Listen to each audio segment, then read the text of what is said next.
Welcome to the Africa Trade Show on Business Front TV. We unpack the money, the markets, and the movements shaping the future of trade across the continent.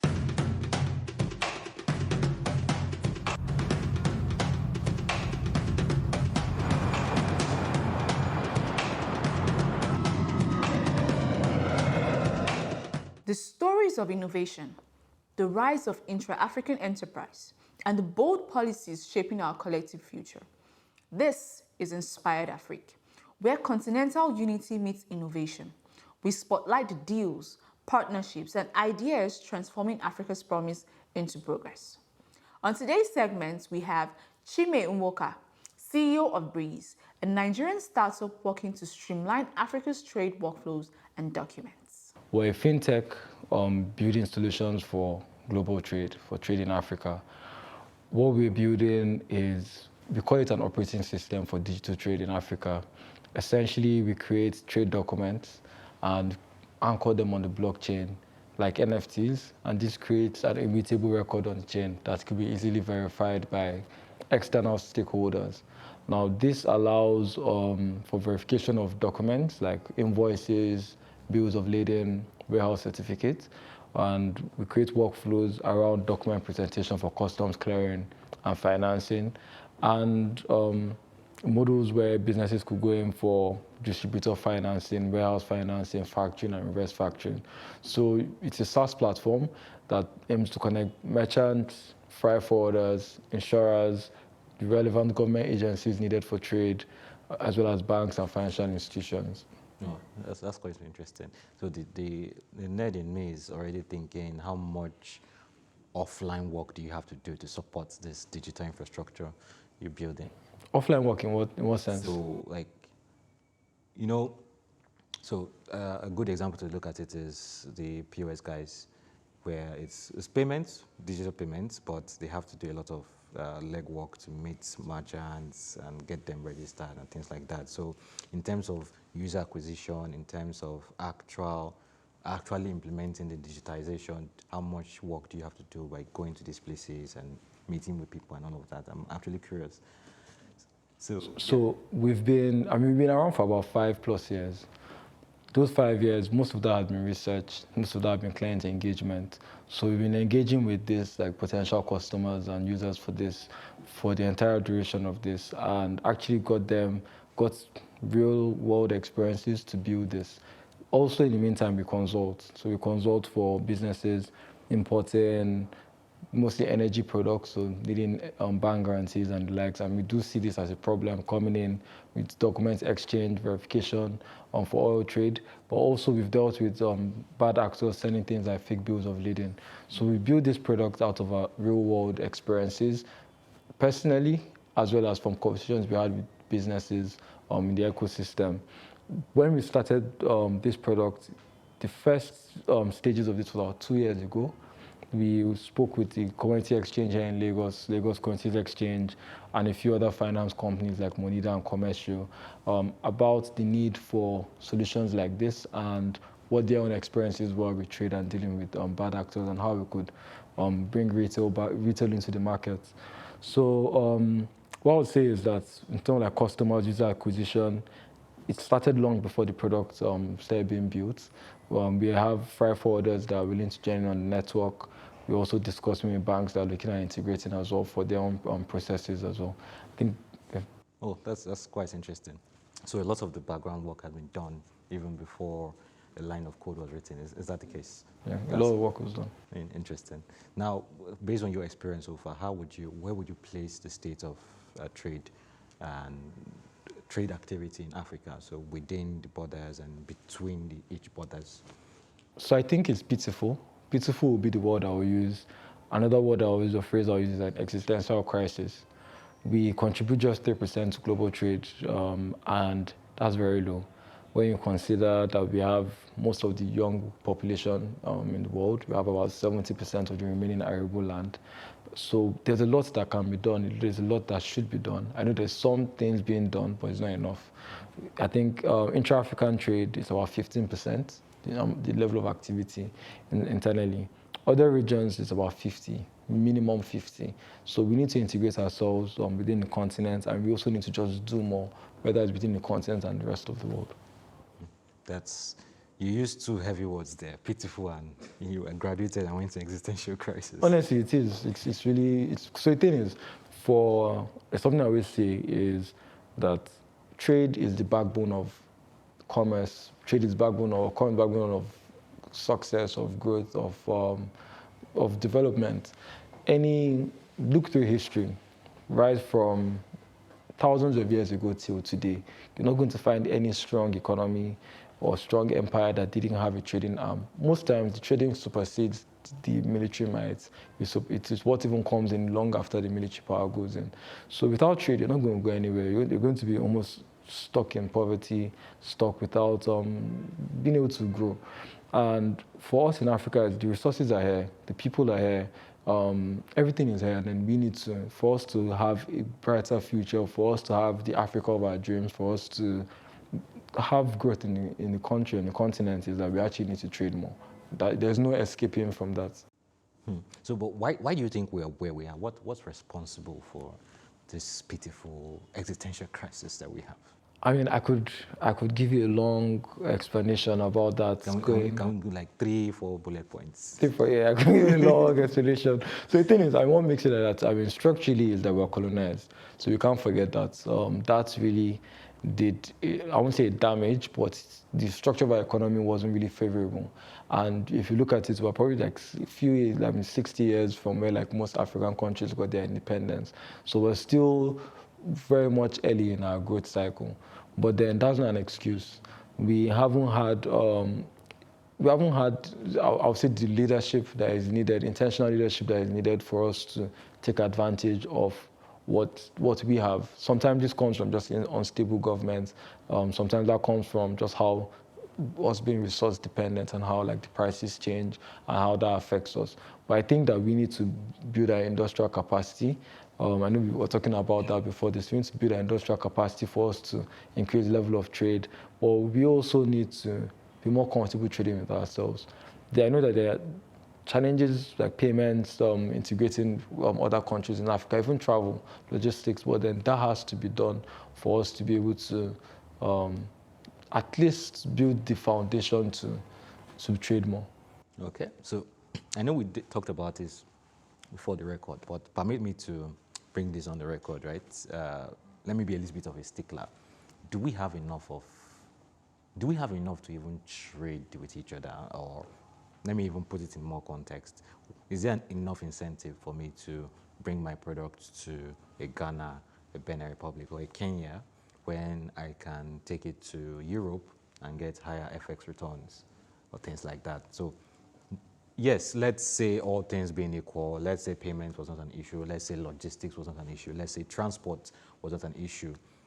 Would the market incentives still be there to trade? And are there things that we're not seeing? And I'm sure you'll be able to enlighten me on that. I think that's a very good question. Are there incentives? The thing is, when you're looking at it from a business perspective, the businessman only cares about the profit he's making. He doesn't care about doing things. He's not on a mission other than making money. But it's more practical to do business with your brother than to do business overseas, because you're dealing with trust deficits. You're dealing with mix of cultures that you have to go over. For someone over to trust you, you probably have to do a lot more than someone locally. So there's that already. But then we already talked about the infrastructural challenges, whether it comes with logistics, moving products, whether it comes with payments. These are like, if you're sending money from Nigeria to Ghana, it's going to cost you more than sending from Nigeria to the US, doing that via SWIFT. These are the challenges that comes when you want to do business with other people. In terms of like incentive or like what is needed to transfer things, for sure, I think even a lot of stuff that we import, they have their origins from emerging markets. If you drank coffee this morning, Nescafe, very likely that coffee was planted in Kenya or Ghana. But it left the shores of the continent, was processed and brought back to be consumed. And that's just coffee. It goes in with cocoa, chocolate, different other things. So yes, there are opportunities, but we have to have the right policies in place, whether it's easing flow of money, flow of goods, but also like the ease of doing business, making it easier for a Ghanaian businessman to come in and do business in Nigeria. And I know with AFCFTA, they're trying to address all these challenges and then put in frameworks that could solve the problems. Yeah, yeah. Don't get me started on the FCFTA, but I think what you said is interesting, right? We drink coffee, we take beverages in the morning and hot chocolates and things like that. It was probably planted in Ghana or Kenya, Ethiopia, went to Europe and came back. So, but I guess what you're saying is instead of moving it there first, we just bring it to the Nigerian processors or the Ghanaian processors or things like that. What I'm saying is the businessman is only going to do what is profitable for him. Now, it saves you a lot of cost on logistics and everything to actually have things done here. But we have structural challenges that prevent people from doing these things. I mean, we all know the issue in power here in Nigeria, but we know about sending money, logistics. I mean, if you're going to, okay, if you're going to send your cocoa over to Nigeria to be processed and then exported, you're going to count, I mean, the cost of moving goods from Apapa down to Kano is more expensive than bringing from China to Nigeria. So these are the challenges that has to be fixed before we now start thinking about really doing all this at scale. But then the government in Africa are actually putting in some effort to solve these problems, but then it has to be done at scale and it has to be done intentionally too. Done at scale and done intentionally. That's quite an interesting one. So now we've been able to picture some of these problems. Now, how do we go about tackling it? I mean, from Intel Point's report, we've seen that there's an $80 billion trade financing gap. 150 billion. 150 billion. Okay. By 2025, so it's 150. Oh, we're already in 2025. Yeah, so 80 about 3 years ago. So it's when we started, Breeze was 80. Now it's 150. Now it's 150. So where do we start from, and how do we move forward from here? Where do we start from? I think we need to start by bringing more transparency and trust in our supply chains. So looking at it from the perspective of a fund manager or a financier, they're chasing returns, just like the businessman is chasing profit. Now, investing in emerging markets gives you the returns that you're looking for by default. But then they have the responsibility, fiduciary responsibility to not lose the money. Now, they're going to put in money where there's going to be returns with the understanding they're going to get the money back.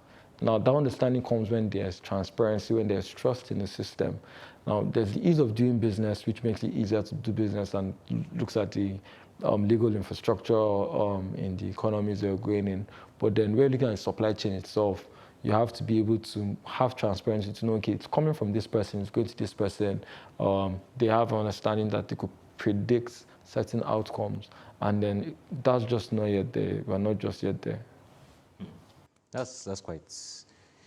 Okay, so I think this conversation is making my heart a bit heavy because I know why? I'm thinking about the possibilities, right? So I'm thinking, say, a tailor here in Lagos that's mass producing a lot of baby wears should be able to say, okay, I've sold in Oshodi, I've sold in Balogun market. Can I sell it in Cotonou? Can I sell it in Accra? Can I be able to transport these things? Can someone in Accra see this design and say, hey, I like this. Can you send it to me over there? But with everything we've seen, it's not possible. It's possible. I mean, people do get this sort of financing, but you only get it when you've built relationship with your funders, when you have if you're selling to people that companies that are verifiable, you show you've done this before, you can see it, you can predict it. Yes, you could definitely get funding for it. But I think that's not the reality of most SMEs. A lot of SMEs don't have the data in a way where that it could be easily readable or in a way where that it could be analyzed by people making these credit decisions. So that's actually what's needed. So that's why you see in Africa, a big stat is that 90% of global trade is financed. 90%. In Africa, it's only 30. That's a big difference. Out of that 30, 2/3 of that goes to your large companies. So the large segment of the economy. More than half of our GDP is from SMEs. So we actually need to serve these lower end of the guys. But why don't they get their funding? Why don't they get credit? Because the data and the systems that they need aren't there for anyone to make proper credit decisions. So that's where it comes with transparency in the supply chain, is that they have to present themselves and the data that they have for their business in a way where someone says, okay, yes, this is something that makes sense. With trade is, compared to other, I mean, even like loans and everything is pretty much straightforward. You know that, I mean, there's a buyer, there's a supplier, there's an off-taker. If you have everything done and you have an end-to-end visibility and seeing where the margins are, you could easily make a decision, but that doesn't happen if you don't trust where the invoice is coming from, for instance. If you don't have an eye on like the bill of lading and the title of these documents and how this is transferred. Okay. So where does the whole conversation about electronic transferable records come in? So I know there's a M-letter framework. MLETR. MLETR, okay.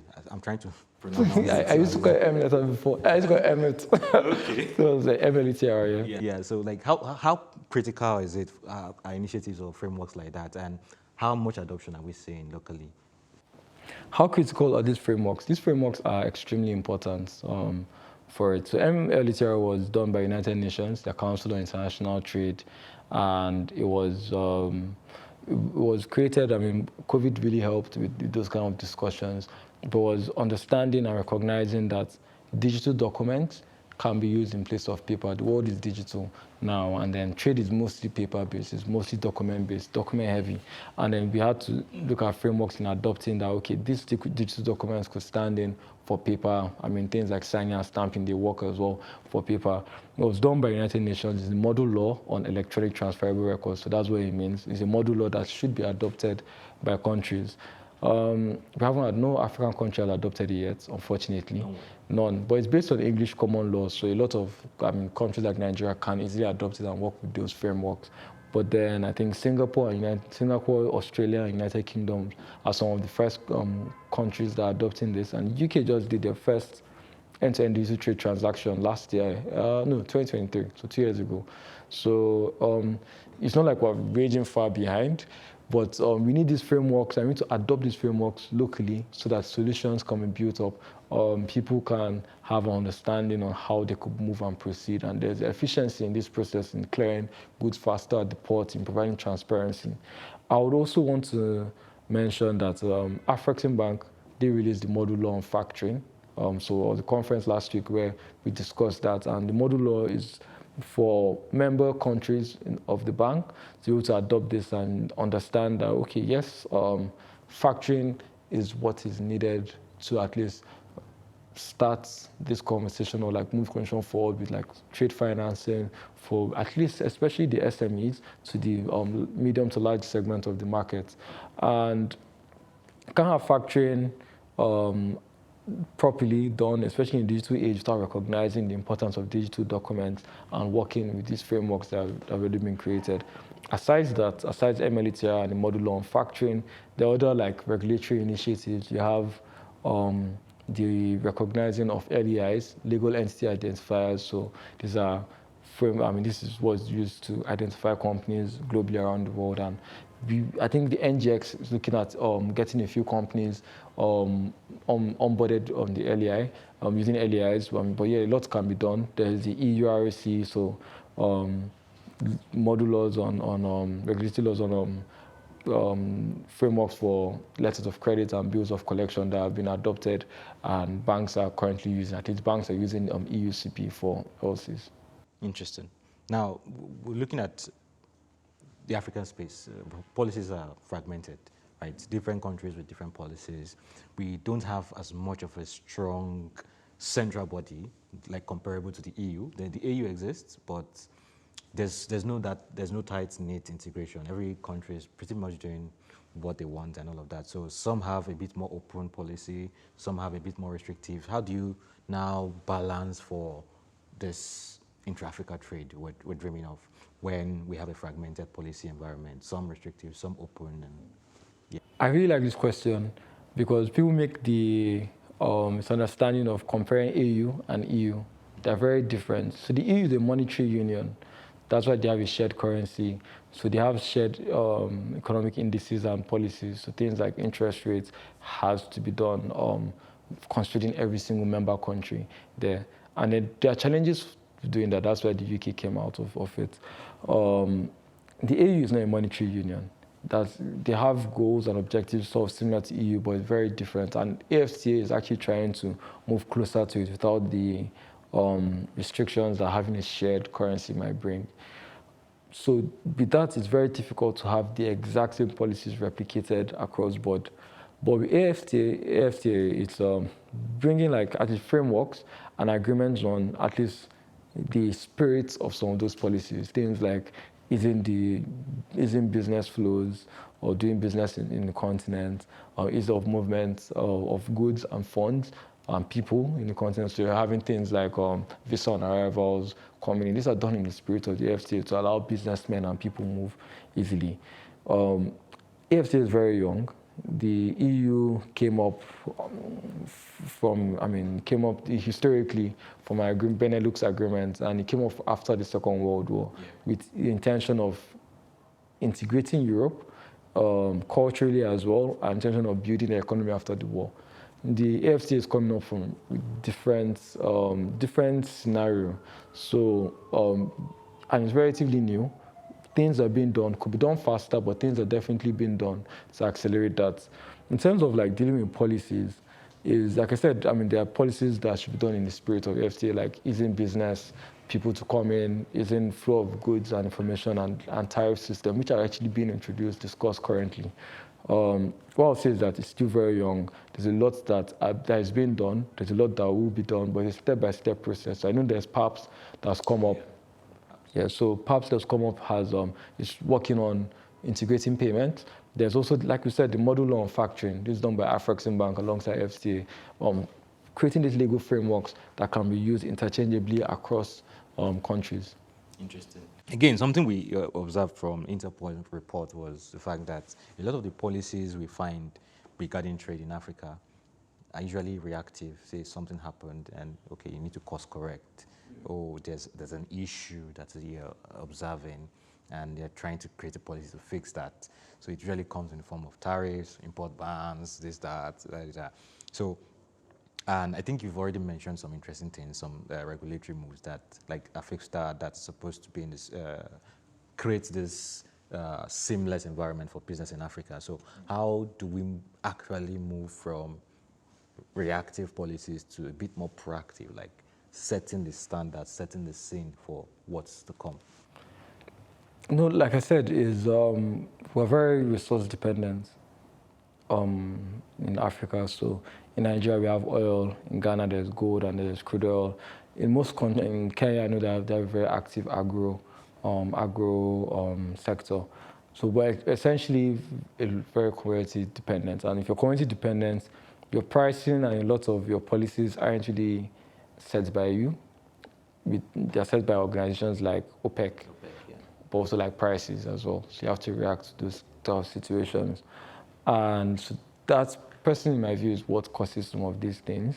There's also because our economies are sort of in a mess, and not every economy, a lot of economies are sort of in a mess, and then when like government comes in, they will also put in what they think could be done maybe immediately to solve issues or good or bad decisions, but like that's what it's there, and then someone else comes in and there's a change to that. So I know last administration we had the import ban in Nigeria, and that went for like almost 6 of the 8 years, which was very, very restrictive and had issues coming and after. And then right after, same party removed the import ban right away and brought in like, okay, can bring in goods at a discount. And then the businessman that's coming in doesn't have like, the rights, can't really predict what's happening. Right. But at the same time is, like I said, the AFTA is actually doing a lot by giving frameworks, and a lot of countries are working in the spirit of it and working because we understand it's an existential crisis. Every government, most governments, to be accurate, understand there's an existential crisis, and that's why like they're all working towards doing things in the understanding that, okay, the 5-10 year plans or like towards the future.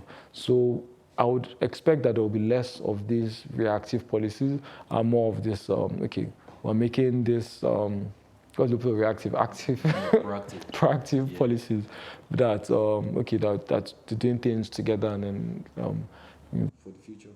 Awesome. Now, talking about doing things together, which kind of partnerships? So I'm sure, of course, the entire trade environment is not, it doesn't sit in a silo, right? A lot of actors work together.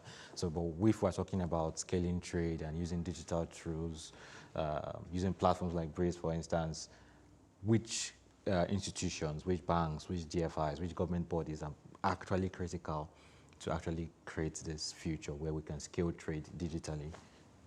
So Afrexim Bank, Okay. very, very important because they work with the banks directly. They're DFI, but they work with banks. They provide lending to banks, support to fintechs, support to organizations building things for trade. I know Afrexim, they, like I said, they did the module on factoring, but then they also have been quite supportive. They did support fiduciary with funds, investment and contacts at the early stages, and a few other tech startups as well. They're doing their accelerator to help not just with funding, but with connections to governments and players within the ecosystem. So they're very important. But we also have AFDB, quite similar in some ways to Afrexim. We have local chambers of commerce because these are the halls where deals are made. These are the halls where you get the network to build what you're doing, and then they also understand that trade has to be digital. The ICC, International Chamber of Commerce, itself is mandating and working with its member countries and member companies to get trade digital. But you have also non-governmental bodies like FIATA that have frameworks on EBLs, ITFA, and a few others that are trying to work with companies and then also with networks like chambers of commerce to like digitize trade. Okay. Now, if there's a business owner out there that you want to send a message to and say, okay, these are the things you should be taking, like paying close attention to. These are the changes you should be making in your processes, in your supply chain and everything. Or these are the things you should be paying attention to when you are looking for finance and for trade and things like that. What message would you want to give them at this point? The first thing I'll say is they should look for me and talk to me. I would tell them a lot more things personally on how to do that. Yeah. But then they have to digitize trade. They have to have a digital policy. And not for the sake of just maybe creating online PDFs and sharing it, but a way where that things can be traced and give comfort to funders. Because sometimes some of these funders aren't even local funders. They're outside investors chasing returns. Like I said, you aren't going to get any other returns comparable to investing in emerging markets. So they're chasing returns there without enough local context. So you have to make sure you have your documentation, your data in a way where it could be easily verified, readable itself. I mean, obviously you have to have your contracts, your agreements with your off-takers and suppliers done properly. But like I said, they should talk to me. We're building solutions for trade. We're putting trade documents on the blockchain, working with a few funders and banks who are looking at investing in this space, investing in trade assets. And if you do have all this in place, where people can verify it, you put yourself at an advantage in getting funding for your business.